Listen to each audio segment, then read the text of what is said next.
नमस्कार दर्शक मित्रों, आप देख रहे हैं जीपीएमसी न्यूज़ 24/7 लाइव।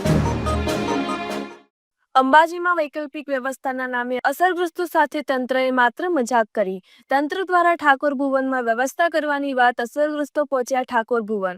જર્જરિત ઠાકોર ભુવનમાં વૈકલ્પિક વ્યવસ્થાના નામે ખંડેર। આ ધર્મશાળાને અગાઉ અંબાજી ગ્રામ પંચાયત દ્વારા સીલ મારવામાં આવી હતી। લોકો રહેવા માટે પહોંચ્યા તો તેમને સ્પષ્ટ ના પાડવામાં આવી કે અહીંયા કોઈ વ્યવસ્થા નથી। તંત્રની આ મજાક અસરદારોને રોડ પર રહેવા મજબૂર કરવામાં આવ્યું। અસરગ્રસ્તો શાંતિપૂર્વક ઘટના સ્થળે ભેગા થઈ તંત્રનો કરી રહ્યા છે વિરોધ।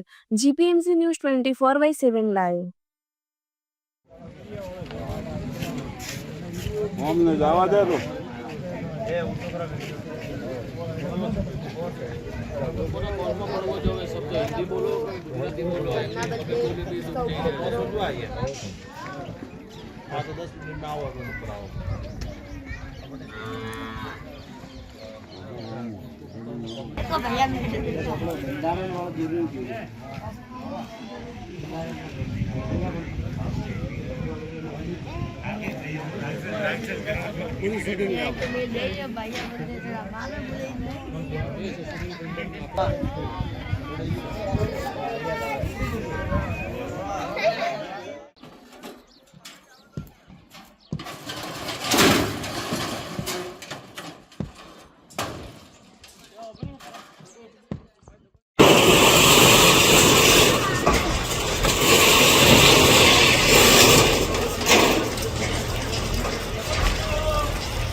भी घर है, थोड़ी ध्यान रख जाइयो।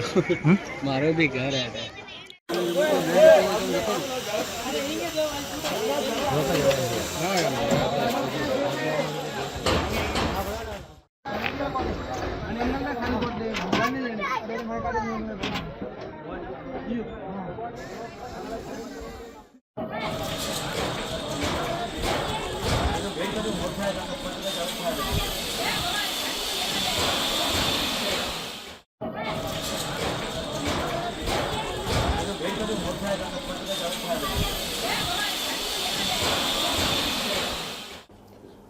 યાત્રાધામ અંબાજીના ડેવલપમેન્ટ માટે સરકારશ્રી દ્વારા અંદાજિત 1200 કરોડ રૂપિયાનો વિકાસ પ્લાન મંજૂર કરવામાં આવ્યો છે।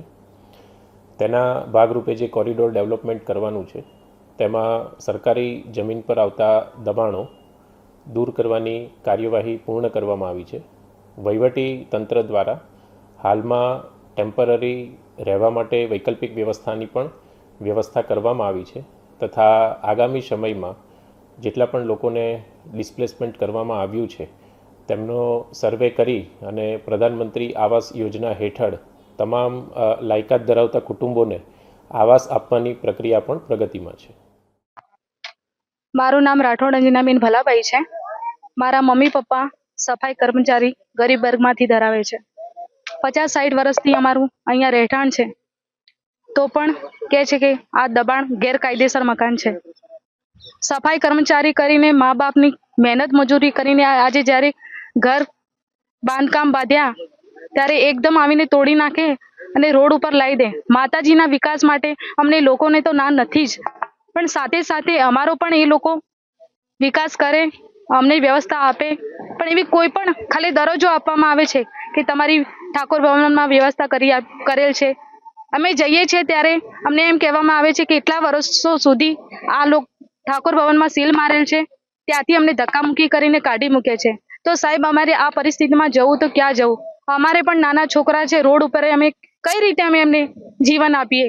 અમારું જીવન અત્યારે ખાવા પીવાના પણ ફાફા પડી ગયા છે સાહેબ, શું કરીએ? અમે સરકારશ્રીને બસ એક જ અમારી અરજ છે કે અમને મકાનને બદલે મકાન આપો, અમને કોઈ પણ વૈકલ્પિક વ્યવસ્થા કરો।